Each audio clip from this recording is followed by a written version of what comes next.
Hi everyone, welcome back to geeks idea. Series चल रही है fast revision of Zahoor Mir. तो आज हमारा यूनिट है यूनिट 7, जिसका नाम है नेचुरल रिसोर्सेज। इसमें कौन कौन से चैप्टर है? Mineral, agriculture, allied sectors, irrigation जिसमें हम कैनाल्स पढ़ेंगे, एनिमल हस्बेंड्री में क्रॉप्स पढ़ेंगे, फॉरेस्ट एरिया में देखेंगे कवर कितना है, वाइल्ड लाइफ में हम नेशनल पार्क्स वगैरह पढ़ेंगे। जो इंपॉर्टेंट चीज़ है वही पढ़नी है और वही याद रखने की कोशिश करनी है। सबसे पहला इंपॉर्टेंट पॉइंट, ये यहाँ पे मिनरल सर्वे सबसे पहले कब की गई? 1924 में। जियोलॉजिस्ट कौन था? मिस्टर मिडलमिस।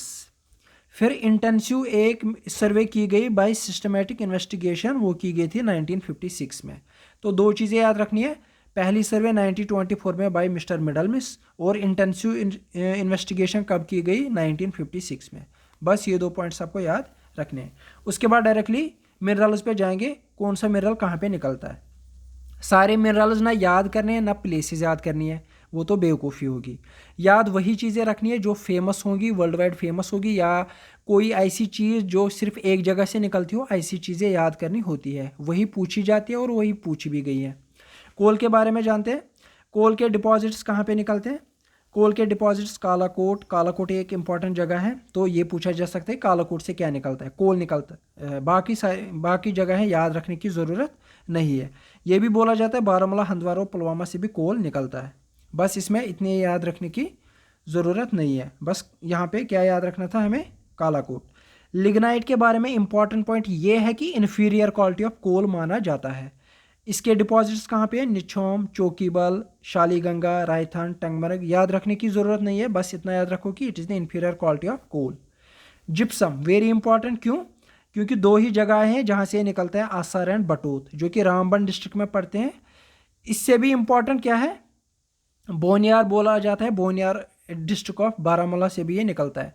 लेकिन इससे रिलेटेड इंपॉर्टेंट पॉइंट ये है कि जो कि साइंस से भी रिलेटेड है, ये किसके लिए यूज़ किया जाता है? For the manufacturing of synthetic fertiliser, plaster of Paris, distemper and cement factories. ये पॉइंट इंपॉर्टेंट है, ये हाईलाइट कीजिए। अब है very very important point, sapphire. Sapphire क्यों इंपॉर्टेंट है? ये इसलिए इंपॉर्टेंट है because in India J&K is the only place in which sapphire deposits of good quality are found. कहाँ पे? Paddar near Sumjan in Kishtwar. किश्तवाड़ में ये इसलिए इंपॉर्टेंट बन जाता है। ये बोला जाता है कि बेटर क्वालिटी दैन श्रीलंका यहाँ पे मिलते हैं। ये ब्लू कलर के स्टोन्स होते हैं, इसलिए ये इंपॉर्टेंट है। रूबी भी किश्तवाड़ से ही निकलते हैं, लेकिन यहाँ पे एडिशन है जानस्कार, वरना ये दोनों स्टोन्स वगैरह जो इंपॉर्टेंट स्टोन है ये किश्तवाड़ से ही निकलते हैं। बोरेक्स वेरी इंपॉर्टेंट, क्यों? ये सिर्फ पुग्गा वैली से निकलता है, जो कि लद्दाख रीजन में है। Borax is used in paper, ceramic, glass, soap, varnishes, artificial gems. ये इंपॉर्टेंट बन जाता है साइंस परस्पेक्टिव से। उसके बाद है लाइमस्टोन। ये मेनली कहाँ से निकलता है? अनंतनाग, पुलवामा, बारामूला। अनंतनाग, पुलवामा, बारामूला, ये याद रखना है। और दूसरी जगह है रियासी, जंगल गली, बलाल, बसोली, कालाकोट एंड खालसी। खालसी लद्दाख में है। तो इससे क्या बनाते हैं? लाइमस्टोन से। लाइमस्टोन से दो चीज़ें बनाते हैं, सीमेंट और lime. Very important. Copper ores, यहाँ पे इंपॉर्टेंट जगह है नहीं है। यहाँ ये कहाँ से निकलता है? अनंतनाग डिस्ट्रिक्ट से और बारामूला डिस्ट्रिक्ट से। बारामूला की जगह है लश्तियाल और अनंतनाग में कौन का? अशमुकाम एंड सुम्भार। तो दो जगह याद रखने हैं, अनंतनाग एंड बारामूला, और लोला वैली भी लिखा है यहाँ पे। सबसे ज़्यादा इंपॉर्टेंट यहाँ पे कॉपर के ओर्स याद रखने हैं। कॉपर के ओर्स, वो आपका होमवर्क रहेगा और साइंस से भी रिलेटेड है ये। माइका, माइका कहाँ से निकलता है? डोडा रामबन से। तो याद रहेगा, डोडा, रामबन, रियासी, तीन ही जगह है। यूरेनियम वेरी वेरी इंपॉर्टेंट, सिर्फ लद्दाख से निकलता है क्योंकि एटॉमिक एनर्जी से रिलेटेड है ये। अब है इसके बाद आयरन ओर्स। आयरन ओर्स में जगह है, ये ज़रूरी नहीं है यहाँ पे आपको आयरन ओर्स याद करने हैं, वो आप नेट से देख लीजिए। एक और इम्पॉर्टेंट पॉइंट यहाँ पे है कि in Jammu division thick beds of hematite have been located at Khandli Rajouri. यानी कि अगर ये पूछा जा सकता है कि आयरन ओर्स में से कौन सा ओर जम्मू डिवीजन में उसके कौन से बेड्स निकलते, वो है हेमाटाइट। ये इंपॉर्टेंट है। दूसरे ओर्स क्या है आयरन के, वो आप देख लीजिए। जगह है कौन कौन से? शारदा, ख्रेव, हराल, उरी तहसील, लोला valley, not that much important. Gold, gold important है क्योंकि ज्वेलरी या एक जो माना जाता है ऑर्नामेंट, इंदस वैली, द्रास, सूरू, करगिल एंड लेह डिवा, यानी कि ज़्यादातर लद्दाख वैली से ही निकलता है। ग्रेफाइट से रिलेटेड इंपॉर्टेंट पॉइंट यह है कि लेड पेंसिल्स इससे बनाते हैं, बस इतना ज़्यादा। कहाँ से निकलता है? उरी, करना, मालोगाम, पिरान, किश्तवाड़। जगह मेरे हिसाब से ज़रूरी नहीं है, कोई याद करना चाहेगा तो उसकी मर्जी है, लेकिन मेरे हिसाब से बेवकूफ़ी है। नेचुरल गैस के बारे में बोला गया है कि ओएनजीसी ने बोला कि नेचुरल गैस कहाँ से निकलता है? सिल्क फैक्ट्री के पास, जो कि रामबाग के पास है, वहाँ से निकल सकता है। Various petroleum reserves have been notes at Ramnagar, Udhampur and Surinsar. Former Afghan president 30 सितंबर 1987 टू 1992 ने Mohammad Najibullah has studied at Saint Joseph school Baramulla. ये पॉइंट यहाँ पे ऐसे ही लिखा है। इसके बाद हम बात करेंगे एग्रीकल्चर एंड अलाइड सेक्टर। इसमें आपको क्या याद रखना है? इसमें आपको सिर्फ 3 पॉइंट्स यहाँ पे याद रखने हैं।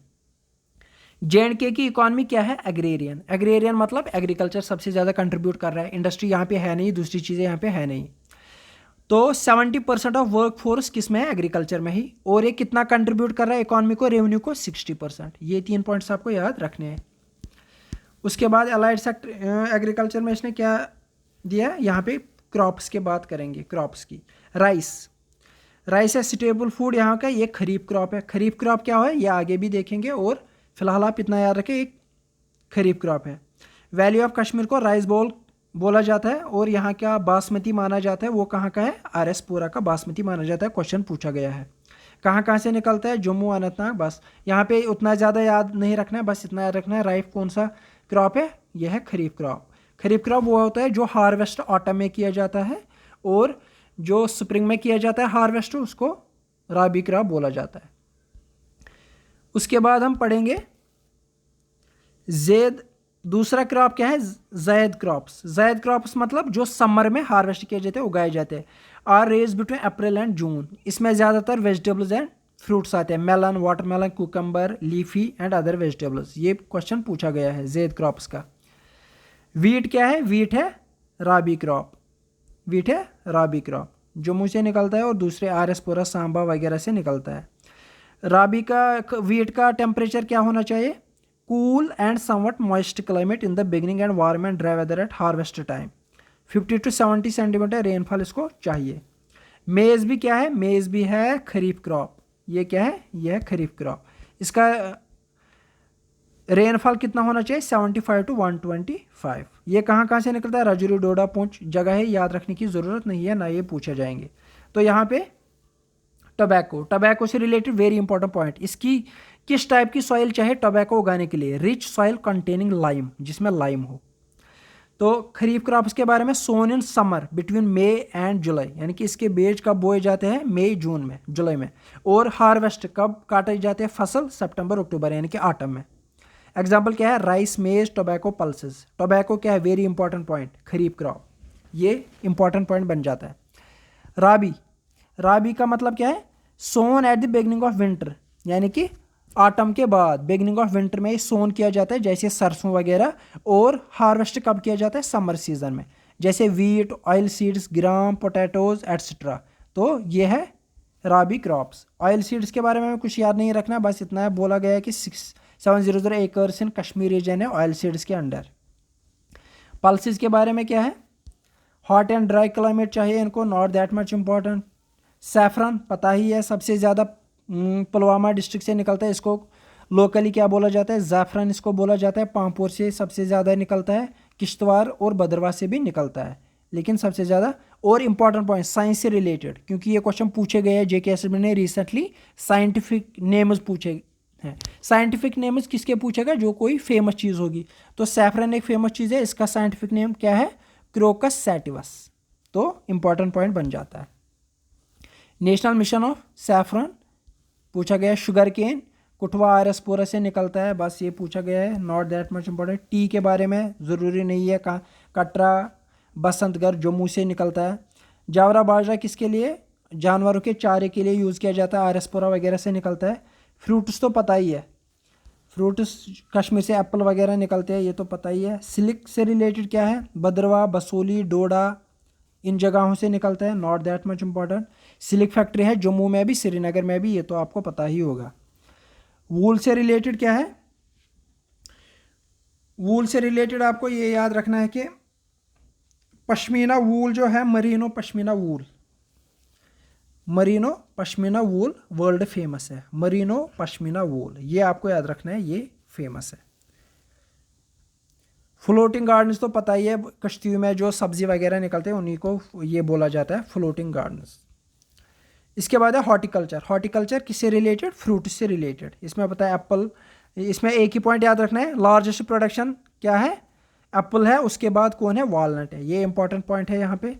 फ्रूट प्रोडक्शन पता ही है 22.35 लाख मेट्रिक टन्स निकलते हैं फ्रूट, जिसमें से 6 लाख मेट्रिक टन एक्सपोर्ट किए जाते हैं। फ्लोरिकल्चर किससे रिलेटेड है? प्रोडक्शन ऑफ फ्लावर से रिलेटेड। इसमें एक पॉइंट आपको याद रखना है, एशिया का लार्जेस्ट टुलिप गार्डन कौन है? यहाँ पे है, कश्मीर में है वो टुलिप गार्डन जिसको बोला जाता है, एशिया का लार्जेस्ट है वो। तो ये था फ्लोरिकल्चर से रिलेटेड। इसके बाद है सेरिकल्चर। हम सिर्फ यहाँ पे ये देख रहे हैं जो इम्पोर्टेंट है। सेरिकल्चर किससे रिलेटेड है? यह है प्रोडक्शन ऑफ सिल्क वर्म्स, उनको ट्रेड करना और सिल्क बनाना, किससे? सिल्क वर्म से। तो ये सिल्क से रिलेटेड था। यहाँ पे ये पॉइंट याद रखना है कि हमने पुराने ज़माने में भी सिल्क के जो ये लाए थे, क्या जो इसका सीड लाया था वो कहाँ से लाया था? वो हमने जापान और इटली से लाया था। यहाँ पे एक साइंस से रिलेटेड इंपॉर्टेंट पॉइंट है, यहाँ पे थोड़ा सा ब्लर है, आप बुक पे देख लीजिए। यहाँ पे लिखा है 2 तरह के सिल्क वर्म स्पीशीज़ है ये, एक है यूनिवोल्टाइन, दूसरा है बाईवोल्टाइन। ये 2 तरह के सिल्क वर्म स्पीशीज़ है ये क्वेश्चन पूछा जा सकता है कि सिल्क वर्म्स के कौन कौन से टाइप्स है, यूनिवोल्टाइन और बाईवोल्टाइन। ये इंपॉर्टेंट बन जाता है यहाँ पे। बाकी एपिकल्चर किससे रिलेटेड है? हनी बी से रिलेटेड। और क्या इंपॉर्टेंट पॉइंट बन जाता है हनी में? बस ये इंपॉर्टेंट बन जाता है, वेरी इंपॉर्टेंट। क्या टाइप्स ऑफ हनी पूछा जा सकते हैं? टाइप्स ऑफ हनी का क्या क्या है? एक है सुला हनी, यहाँ पे ब्लर है तो आप बुक पे देख लीजिए, SULAH हनी। दूसरा है केकर हनी, KEKAR केकर हनी। तीसरा है सैफरन हनी, सैफरन हनी। और ये सबसे ज़बरदस्त माने जाते हैं after royal jelly. Royal jelly भी एक टाइप है, इससे भी ऊपर कौन से माने जाते हैं? कश्मीर के सुला हनी, केकर हनी, सैफरन हनी। तो ये 3 टाइप्स ऑफ हनी कहाँ से निकलते हैं? कश्मीर से। कश्मीर के मेन एरियाज क्या क्या है? पांपोर है, श्रीनगर है, पुलवामा, त्राल, कुलगाम, बडगाम, इन सब एरिया से। तो ये थे किससे रिलेटेड? एग्रीकल्चर से रिलेटेड। अब है इरिगेशन। इरिगेशन में हमें क्या पढ़ना है? कैनाल्स पढ़ने हैं। क्या पढ़ने हैं? कैनाल्स। इसमें यही सबसे ज़्यादा कश्मीर में इरिगेशन किससे होता है? वो होता है कैनाल से। वेरी इंपॉर्टेंट पॉइंट है ये केएस में भी पूछा गया था रिसेंटली। सबसे ज़्यादा कैनाल सिस्टम कहाँ पे है? वो है JNK में। तो यहाँ पे कितने एकड़ लैंड है जिससे कैनाल इरिगेशन होती है? 486,072 एकर्स लैंड है जिसको कैनाल इरिगेशन होती है। कैनाल इरिगेशन के बाद है लिफ्ट इरिगेशन। लिफ्ट इरिगेशन का मतलब क्या है? पानी पहले पंप्स के थ्रू ऊपर ऊंची जगहों पे पहुंचाया जाता है, वहां से कैनाल के थ्रू ज़मीनों में जाता है। लेवर सिस्टम क्या होता है? ट्यूबवेल्स, यानी कि ज़मीन में से पानी निकाला जाता है थ्रू ट्यूबवेल्स, तो उसको बोलते हैं लीवर सिस्टम। टैंक इरिगेशन भी, टैंक्स ये ज़्यादा उतना ज़्यादा नहीं है, ये यहाँ पे कम ही है टैंक इरिगेशन। यहाँ पे परसेंटेज दिया गया है, ज़्यादा इरिगेशन कहाँ से होता है? कैनाल से 88%, टैंक से 2.5, वेल से 3%, अदर सोर्सेज 6.5%। तो अब हम क्या देखेंगे? यहाँ पे हमें सबसे पहले अब देखने हैं कैनाल जिससे क्वेश्चन पूछा जाएगा। कैनाल 2 तरह के होते हैं, ज़मींदारी कैनाल और गवर्नमेंट कंस्ट्रक्शन कैनाल। ज़मींदारी कैनाल वो होते हैं, कैनाल को कश्मीरी में क्वल बोला जाता है, क्वल। तो कैनाल ज़मींदार खुद बनाते हैं अपने टूल्स के साथ, कच्ची होती है, बोथ बैंक्स कच्ची होती है, सीमेंटेड नहीं होती है, उनको बोलते हैं ज़मींदारी कैनाल। अगर गवर्नमेंट बनाता है तो वो दोनों साइड को ये कंस्ट्रक्ट करता है और उनको कंक्रीट बनाता है, तो उनको गवर्नमेंट कंस्ट्रक्टिव कैनाल्स बोला जाता है। अब है मारतन कैनाल। मारतन कैनाल के बारे में हमें क्या याद रखना है? 50 किलोमीटर लॉन्ग है और 9.5 एकड़। ये याद रखने की ज़रूरत नहीं है, बस ये इंपॉर्टेंट पॉइंट बनता है कि ओल्डेस्ट कैनाल इन कश्मीर कौन सा? मारतन कैनाल। हमें कैनाल्स में 2 ही पॉइंट्स याद रखने हैं, कोई फेमस चीज़ और ये कैनाल को पानी कहाँ से मिलता है। जम्मू कश्मीर का सबसे ज़्यादा फेमस एक ही रिवर है, वो है जहलम। तो जहलम से ही पानी मिलता होगा, लेकिन जहलम की बहुत सारी ट्रिब्यूटरीज है, तो ट्रिब्यूटरीज हमें याद रखनी है। तो मारतन कैनाल को कहाँ से पानी मिलता है? रिवर लेदर से एट गणेशपुरा। बस ये चीज़ें याद रखनी है। उसके बाद कौन सी कैनाल है? शकफुल कैनाल। शकफुल कैनाल को कहाँ से पानी मिलता है? इसको मिलता है नाला सिंध से, जो कि गांधरबल से गुजरता है और वही इस जम्मू जहलम की भी ट्रिब्यूटरी है। कहाँ पे? मनीगाम टू सफापुरा ये चलता है, वहाँ से लैंड को इरिगेट करता है। तो कहाँ से पानी मिलता है इसको? नाला सिंध से। इसके बाद है शराब कल। शराब कल हमने इससे पहले पढ़ा है। ये चश्मा शाही या हारवन लेक से पानी लेता है और चश्मा शाही तक फ्लो करता है। इसके बाद है Noor canal, very important, 13 kilometre long है और ये पानी कहाँ से लेता है? River Jhelum at Shadipura. जगह भी याद रखनी है, पानी लेता है जहलिम से at Shadipura, flows into Wular lake, फिर वुलर लेक में चला जाता है। इसके बाद है लाल कल। लाल कल नाला पोहरू, जो कि जहलिम की ट्रिब्यूटरी है, एट बबहामा नियर कुपवारा, वहाँ से पानी लेता है थ्रू नाला पोहरू। इसके बाद है जैनागीर। जैनागीर से क्या इंपॉर्टेंट पॉइंट है? फेमस कैनाल ऑफ कश्मीर है, 47 मीटर लॉन्ग है और पानी कहाँ से लेता है? River Madhumati, very important. Madhumati से कौन लेता है? जैनागीर। ये सोनावारी वगैरह से निकलता है, बांडीपुरा एरिया और सोपोर एरिया से निकलता है ये। उसके बाद है दादी कल। दादी कल ये पानी कहाँ से लेता है? नाले लेदर से। किस जगह पे? छत्तापुरा से। बस ये याद रखना है। सुंबल कैनाल। सुंबल कैनाल कहाँ से पानी लेता है? नाले सूखनाग एट कोसा, सूखनाग से लेता है पानी। ये Shadipura into the river Jhelum at Shadipura में फिर ये फ्लो हो जाता है। इसके बाद है जरकुल। जरकुल नाले सिंध से पानी लेता है एट प्रांग एंड इरिगेट्स मानसबल वगैरह, यानी कि गांधरबल डिस्ट्रिक्ट को इरिगेट करता है। सिर्फ यहाँ पे ये याद रखना है कि कौन सी कैनाल कहाँ से पानी लेती है। इट टेक्स वाटर जैनापुर विशो एट, कहाँ पे? बारीजुग। रिवर विशो से पानी लेता है। कौन सी? जैनापुर, अभी थी जैनागीर। नंदीकुल। नंदीकुल कहाँ से पानी लेता है? नाले अनंतनाग से।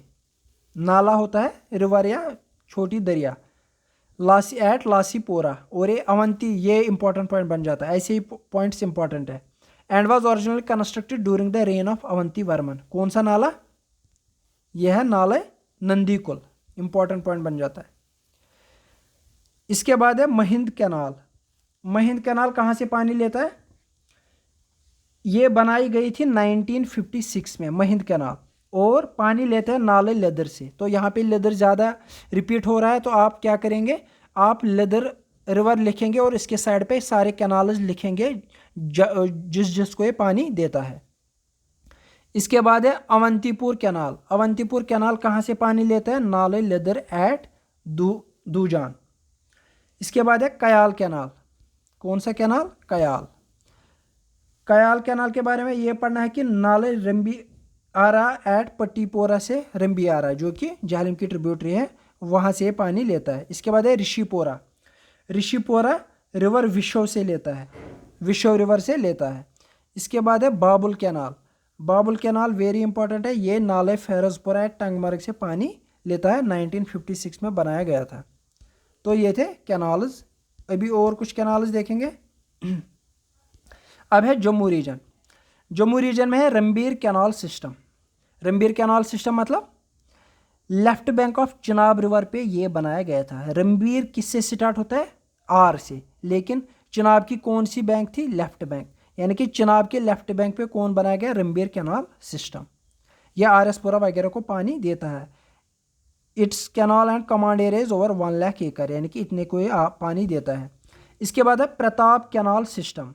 प्रताप कैनाल सिस्टम चिनाब की राइट बैंक पे बनाया गया था, जो कि 36 किलोमीटर लॉन्ग है और 20,000 एकर्स ऑफ अखनूर तहसील को ये पानी देता है। तो अखनूर में दोनों है, प्रताप कैनाल सिस्टम भी और रंबीर कैनाल सिस्टम भी। रंबीर बनाया गया लेफ्ट बैंक पे, प्रताप बनाया गया राइट बैंक पे।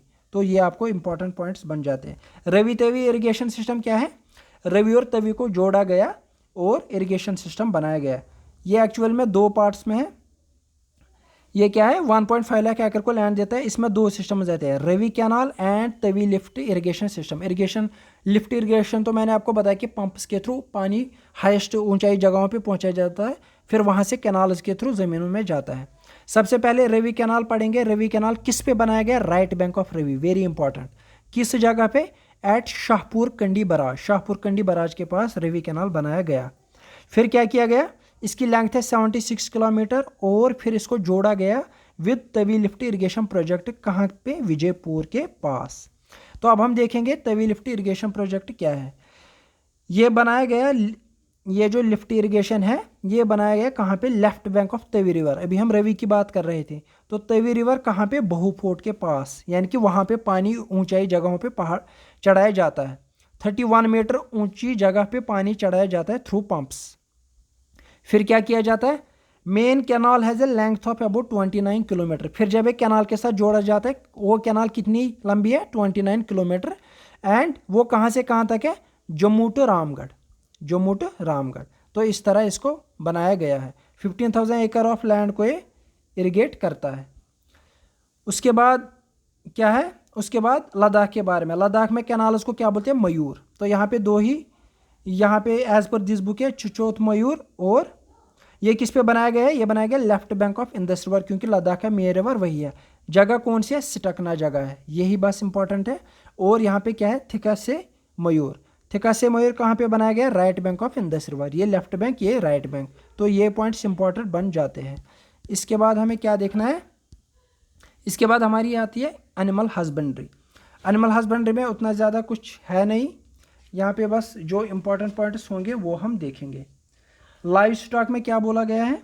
लाइव स्टॉक में बोला गया है कि 73% ऑफ पॉपुलेशन ऑफ जे.एंड.के resides in rural areas and are mainly associated with agriculture. ये तो पता ही है कि यहाँ की इकॉनमी क्या है? एग्रेरियन टाइप है। तो यहाँ पे एक पॉइंट है, कैटल यहाँ पे कितनी है? 39.204 लाख। शीप यहाँ पे ये एरिया, आपको ये जो डेटा दिया गया है ये आप याद रखने की कोशिश कर सकते हो। उतना ज़्यादा इंपॉर्टेंट है नहीं, लेकिन अगर कोई करना चाहेगा तो कर सकता है। यहाँ पे एक पॉइंट ये बनता है कि सबसे ज़्यादा क्या है? सबसे ज़्यादा यहाँ पे कैटल है, सबसे ज़्यादा कैटल है। ये पॉइंट यहाँ पे इंपॉर्टेंट बन जाता है। यहाँ पे एक पॉइंट है, Dorper breed of sheep has been introduced in Jammu and Kashmir. तो डॉर्पर ब्रीड आपको बोला जा सकता है ये किसका ब्रीड है? Cattle, buffalo, sheep. तो डॉर्पर ब्रीड किसका है? शीप का ब्रीड है ये। तो इसके बारे में आप जान सकते हो। इसी तरह स्कीम्स भी कुछ दी गई है लाइव स्टॉक से रिलेटेड। स्कीम कौन सी है? National mission on protein supplements, national mission on protein supplements ये दिया गया था। इसी तरह डेयरी एंटरप्रेन्योर डेवलपमेंट स्कीम भी दी गई थी। इसमें कुछ इंपॉर्टेंट है नहीं, इसमें ये आप छोड़ दीजिए, इसमें कुछ है ही नहीं इंपॉर्टेंट जो मुझे लगा, इसलिए इसको पढ़ने की भी ज़रूरत नहीं है। बस एक पॉइंट यहाँ पे इंपॉर्टेंट है, फ्रोज़न लैब के बारे में। यहाँ पे आप फ्रोज़न सीमन प्रोजेक्ट के बारे में आप पढ़ सकते हो कहाँ कहाँ पे, क्योंकि ऐसे डेटा पूछा जाता है। फ्रोज़न सीमन लैब कहाँ कहाँ पे है? Ranbir Bagh has been awarded ISO 9001-2008 award. ये क्वेश्चन आपको पूछा जा सकता है कि फ्रोज़न सीमन प्रोजेक्ट कहाँ पे दिया गया था? ये दिया गया था कहाँ पे? रणबीर बाग। 697 सेंटर्स वैली में इस टाइम, तो ये आप याद रख सकते हो इसमें। और एक पॉइंट यहाँ पे पश्मीना गोट से रिलेटेड पूछा गया है, तो आप इसको याद रखने की कोशिश कर सकते हो। पश्मीना और चांगरा गोट बोला जाता है, जो कि पश्मीना शाल वो कौन सी गोट होती है? पश्मीना कहाँ से निकलता है? गोट से। चांगरा गोट उसको बोलते हैं। Softest and warmest animal fibre pashmina बोला बनाते हैं वो। चांगरा एरिया कहाँ से? लद्दाख, तो पता है लद्दाख से निकलती है। और शीप ब्रीडिंग है रिसर्च फार्म रियासी बनाया गया था, ये पूछा जा सकता है। शीप ब्रीडिंग है रिसर्च फार्म कहाँ? 1960s में। Merino breed was evolved around 1960। Merino breed भी बनाया गया था यहाँ पे। तो ये कुछ इंपॉर्टेंट पॉइंट्स थे लाइव स्टॉक से रिलेटेड। फिशरीज में क्या है? फिशरीज में उतना कुछ इंपॉर्टेंट है नहीं, कुछ टाइप्स ऑफ फिश पढ़ेंगे, बस वो याद रखने की ज़रूरत है। 4 types of fish are available. कौन कौन सी? Trout, mirror crab, country fish and Jammu fish, very important. Trout, mirror carp, country fish, Jammu carp, बस ये आपको याद रखने की ज़रूरत है। ये प्रेडोमिनेंट वैरायटी क्या है? Mirror cap, farming about 60% of the total output. सबसे ज़्यादा ये दोनों क्वेश्चन बन सकते हैं। 4 टाइप्स कौन कौन से हैं? 4-5 टाइप्स दिए गए होंगे या 4 दिए होंगे, उनमें से बोला जाएगा ये इनमें से कौन सा टाइप नहीं है फिश का। और सबसे ज़्यादा कौन है? मिरर कैप, ये भी पूछा जा सकता है। तो फॉरेस्ट्स में अब दूसरा चैप्टर है फॉरेस्ट। फॉरेस्ट से रिलेटेड क्या है? पहले पेज पे शेख नूरुद्दीन नूरानी का एक बात कही गई है। ये पूछा जा सकता है कि ये किसने बोली है बात? अनपोशित तेली येली वन पोश, इसका मतलब क्या है? Food will last as long as forest. यार क्या कर रहे हो तुम लोग? आगे जाओ भैया, आगे वेट कर रहे हैं मैंने। तो यहाँ पे फॉरेस्ट कवर हम देखेंगे as per the recent report जो आई थी India state of forest report की, उसके हिसाब से 371 किलोमीटर यहाँ पे जे&के और लद्दाख का टोटल फॉरेस्ट कवर है, दोनों यूटीज़ का 371 स्क्वायर किलोमीटर। और फॉरेस्ट दूसरा इसमें यह बताया गया है कि जो states UT showing significance gain in forest cover, जिन्होंने फॉरेस्ट कवर में गेन दिखा वो है कर्नाटका, आंध्र प्रदेश, केरला एंड जे&के में इतना बताया गया है।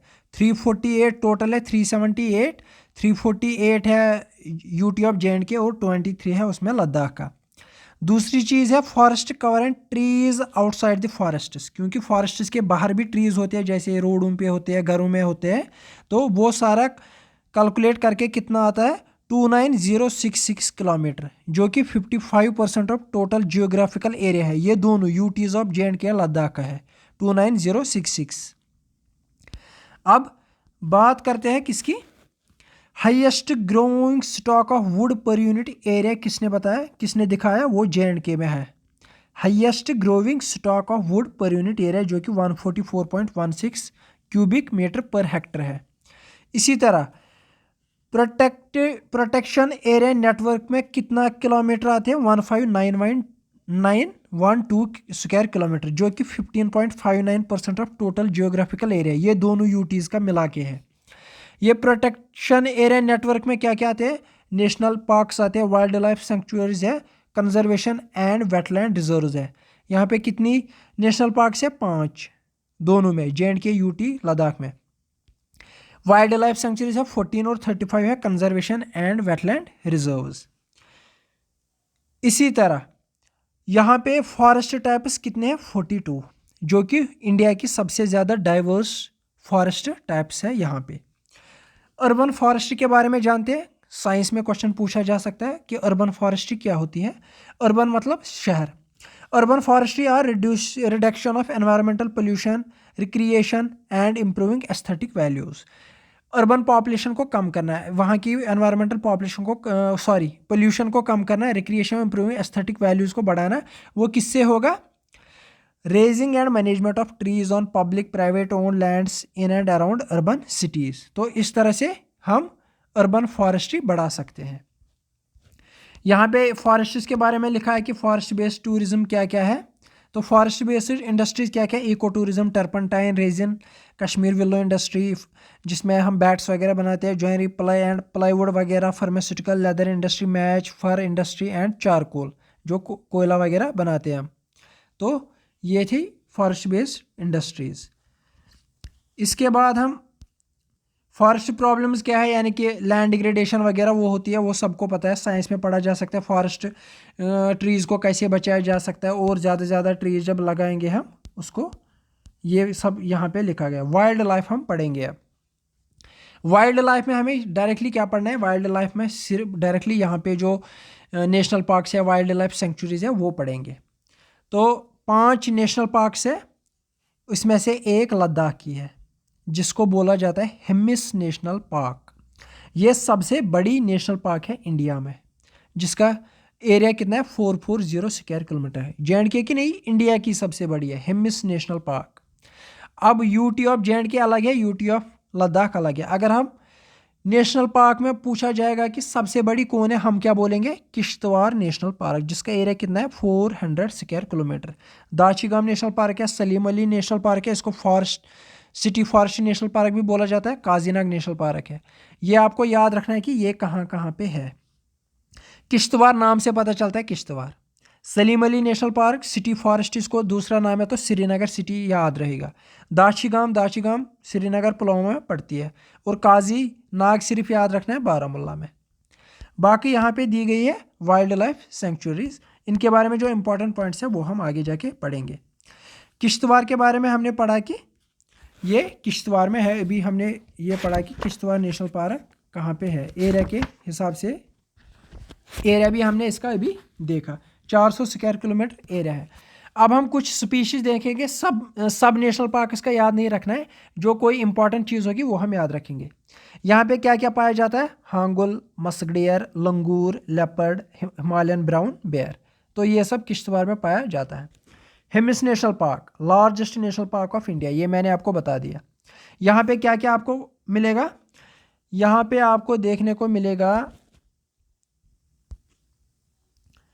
स्नो लेपर्ड्स, अर्गाली जिसको ग्रेट तिब्बतन शीप बोलते हैं, ये नाम पूछा जा सकते हैं कि अर्गाली किसको बोलते हैं, अर्गाली दूसरा नाम किसका है।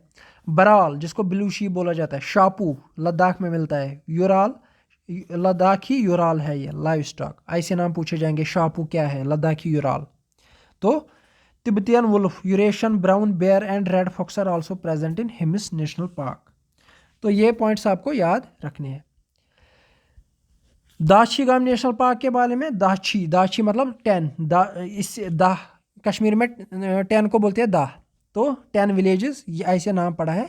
1981 ये इंपॉर्टेंट पॉइंट है। पार्क को पहले ही नेशनल पार्क नहीं बन गई, पहले इसको नोटिफाई किया गया एज प्रोटेक्टेड एरिया सिंस 1910, फिर 1981 में इसको नेशनल पार्क बनाया गया। इंपॉर्टेंट पॉइंट है ये। यहाँ पे आपको मिलेगा हांगुल और कश्मीरी स्टैग, ये क्वेश्चन पूछा गया, ऐसे ही क्वेश्चन पूछे जाते हैं कि हांगुल और कश्मीरी स्टैग कहाँ पे पाया जाता है, मेनली ये इसी नेशनल पार्क में पाया जाता है। इसके बाद है नंदनी वाइल्ड लाइफ सेंचुरी, इसका एरिया है 26 किलोमीटर, जम्मू नेशनल हाईवे पे है। इसका एरिया है 33 स्क्वायर किलोमीटर। यहाँ पे क्या क्या मिलेगा, leopard, wild boar, rhesus monkey, goral, grey langur, ये मिलेगा। फेजेंट्स भी आपको यहाँ पे मिलेंगे, ये भी याद रखना है फेजेंट्स कहाँ पे मिलते हैं। काजीनाग के बारे में भी बताया, बारामूला की है ये। तो काजीनाग में आपको क्या मिलेगा, काजीनाग में आपको मिलेंगे markhor, Himalayan musk deer, Himalayan brown bear, Himalayan black deer, leopard and small Kashmiri flying squirrel. तो ये ऑलमोस्ट हर किसी में ये लिखे गए हैं, तो ये इतने ज़्यादा याद रखने की ज़रूरत नहीं। अगर कोई यूनिक स्पीशी होगी किसी में तो वो देखना, जैसे कि हमने दाशीगाम में पढ़ा कश्मीरी स्टैग हांगुल। इसी तरह यहाँ पे pheasant, sparrow hawk, cuckoo, nutcracker, Kashmiri red breasted flycatcher, ये आपको यहाँ पे मिलेगा। अब है सुरिनसर मानसर सेंचुरी, सुरिनसर मानसर सेंचुरी, ये आपको पता ही है कहाँ पे मिलेगा, बस ये याद रखना है कि यहाँ पे क्या क्या मिलेगा, ज़्यादा याद रखने की ज़रूरत नहीं है। यहाँ पे मिलेंगे goral, wild boar, barking deer, ऐसे मिलेंगे। बार्किंग डियर आपको याद रखना है, लेपर्ड वेपर्ड तो हर जगह पाया जाता है। जसरोटा वेरी इंपॉर्टेंट, इससे भी एक बार क्वेश्चन पूछा गया है। तो यह है ऑन द उज रिवर, पहला क्वेश्चन ये बनेगा किस रिवर पे है, उज रिवर पे है। तो जसरोटा नाम से ही पता चलता है कहाँ पे होगा। यहाँ पे एक बार ये क्वेश्चन पूछा गया है कि बाम्बू प्लांटेशन किस सेंचुरी में होती है, तो वो है जसरोटा, ये क्वेश्चन JKSSB ने पूछा है। और क्या यहाँ पे मिलेंगे, चीताल वगैरह यहाँ पे आपको मिलेगा। तो barking deer, chital, wild boar, rhesus monkey दूसरे में, तो ये जो हर जगह मिलती है वो याद रखने की ज़रूरत नहीं है। इसके बाद है रामनगर, यह है जम्मू सिटी से 6 किलोमीटर की दूरी पे। Sanctuary occupies an area of 31 square kilometre इसका एरिया है। इसके बारे में क्या है, 8 मैमल स्पीशीज बोला जाता है, यहाँ पे मिलेंगे। नीलगाय जिसमें आता है, तो नीलगाय आप याद रख सकते हो, नीलगाय कहाँ पे पाई जाती है, वो है रामनगर। इसी तरह बार्किंग डियर दूसरी जगहों पे भी मिलते हैं, याद रखने की ज़रूरत नहीं है। वाइल्ड बोर दूसरी, रेसस मंकी भी हर जगह पाया जाता है ऑलमोस्ट, तो ये याद रखने की ज़रूरत नहीं है। Very important, Overa wildlife sanctuary, ये वेरी इंपॉर्टेंट है। वेरी इंपॉर्टेंट क्यों है? ये कहाँ पे मिलता है? ये मिलता है पहलगाम में। उसके बाद यहाँ पे क्या क्या मिलता है? हांगुल, मस्कडेयर, सेरो, रेसस मैकेवी, लंगूर, ये सब लंगूर वंगूर हमने हर जगह पढ़ा। लेपर्ड भी हमने हर जगह पढ़ा। उसके बाद कुछ बर्ड्स के बारे में, like chukar, koklass, monal and Himalayan snowcock यहाँ पे मिलते हैं। Gulmarg biosphere reserve 48 kilometre from Srinagar. इसी तरह है Salim Ali national park, very very important. इसका दूसरा नाम है city forest national park, question पूछा गया है। 9.07 स्क्वायर किलोमीटर इसका एरिया है। ये सलीम अली नेशनल पार्क इसको क्यों बोलते हैं? इसको नाम दिया, ऑर्निथोलॉजिस्ट एक था या नेचुरलिस्ट। ऑर्निथोलॉजिस्ट वो होता है जो बर्ड्स को पढ़ता है, मिस्टर सलीम मोइजुद्दीन अब्दुल अली, जिसको बर्ड मैन ऑफ इंडिया, दूसरा क्वेश्चन बन गया। बर्ड मैन ऑफ इंडिया किसको बोला जाता है? The park was converted into royal spring golf course between 1998 to 2001। ये भी इंपॉर्टेंट पॉइंट है। किस नेशनल पार्क को गोल्फ कोर्स में कन्वर्ट किया गया था? एंडेंजर्ड स्पीशीज कौन होती है? Species of organism that are in danger of extinction, जिनको खत्म होने का खतरा होता है। एक्सटिंक्ट वो होती है जो ब्रिंक ऑफ एक्सटिंक्शन होती है, यानी कि ऑलमोस्ट वो खत्म हो चुकी होती है। ये थी कुछ यहाँ पे वाइल्ड लाइफ सेंचुरीज में जो इसने लिखा गया था एज पर दिस बुक। इसमें एक और यहाँ पे कुछ प्रोजेक्ट्स के नाम दिए गए हैं। Project snow leopard, project hangul और प्रोजेक्ट मारखोर यहाँ पे हमने इंट्रोड्यूस किया है इनको बचाने के लिए। मारखोर को बचाने के लिए, हांगुल को बचाने के लिए आपको सिर्फ एक काम करना है, इनके डेट्स लिखने हैं कि प्रोजेक्ट हांगुल कब इंट्रोड्यूस किया, प्रोजेक्ट मारखोर कब लॉन्च किया गया। ये बस आपको, ये आपका होमवर्क रहेगा। ट्रेल ब्लेजर क्या है लास्ट पे? इस तरह से हमारा ये चैप्टर खत्म हो जाएगा। ट्रेल ब्लेजर है, Gulmarg is located in which district of Jammu and Kashmir? Gulmarg है बारामूला में, ये तो हर किसी को पता होना चाहिए। Who built Shalimar Bagh in Jammu and Kashmir? Shalimar Bagh किसने बनाया? जहांगीर ने। Which city of J and K is known as Venice of East? Srinagar, पढ़ा हमने। निशाद बाग और garden of bliss was built by, तो यहाँ पे दूसरा क्वेश्चन मिल गया। निशाद बाग को क्या बोला जाता है? Garden of bliss. ये किसने बनाया? आसिफ खान, नूरजहां का भाई। Jammu and Kashmir bank was founded in 1938 में ये बनाया गया, 1 अक्टूबर 1938। चश्मा शाही और royal spring was laid by? Chashma Shahi का दूसरा नाम क्या है? Royal spring. Shahjahan. Indus water treaty कब साइन की गई? 1960, ये हम आगे पढ़ेंगे। Which countries are associated with Indus water treaty? Indus, India and Pakistan, हर किसी को पता होगा। छोटा काशी किसका नाम है? Chhota Kashi. Which place is also known as Chhota Kashi and is located on the bank of Devak, Purmandal, very important. यहाँ पे दूसरा क्वेश्चन ये बन गया कि पुरमंडल को छोटा काशी बन गया। दूसरा क्वेश्चन क्या है? ये किस रिवर पे है? देवक। विच place is known for morale art? Morale art के लिए कौन सी जगह जानी जाती है? ज़ांस्कार। ये क्वेश्चन पूछा गया है। Emperor Jahangir built the Shalimar Bagh in Srinagar for? किसके लिए? नूरजहां के लिए, सबको पता है। Purmandal mela is celebrated on the occasion of Mahashivratri. Jhiri mela is held annually in memory of poor farmer. Music of Jammu and Kashmir has been influenced by Persian music, Iran से। Besides Kashmir which language are spoken in Jammu and Kashmir? Pahari, Urdu, Dogri, ये सब जगह। Poetic form of 4 line stanza is known as vakh. ये जो ललदत थी उसके जो 4 stanza थे उनको ललवक बोला जाता है। Largest district in terms of area कौन है? डोडा, ये 10 बार पढ़ा। छोटा कौन है? गांधरबल, एरिया के हिसाब से। हाईएस्ट पॉपुलेटेड कौन है? जम्मू, ये भी पढ़ा। जम्मू में और क्या ज़्यादा है? Literacy rate. लीस्ट पॉपुलेटेड जगह कौन है? किश्तवाड़। एशिया का लार्जेस्ट टुलिप गार्डन कहाँ पे है? श्रीनगर में, जिसको टुलिप गार्डन बोला जाता है। इस तरह से हमारा यूनिट 7 खत्म हो जाता है, जिसमें हमने मिनरल रिसोर्सेज वगैरह पढ़ा, वाइल्ड लाइफ पढ़ा, सब कुछ पढ़ा। अब अगले लेक्चर में हम क्या करेंगे? यूनिट 8 पढ़ेंगे जो इकॉनमी से रिलेटेड है। तो वीडियो को जितना हो सके लाइक और शेयर कीजिए। Thank you very much. मिलते हैं अगले वीडियो में।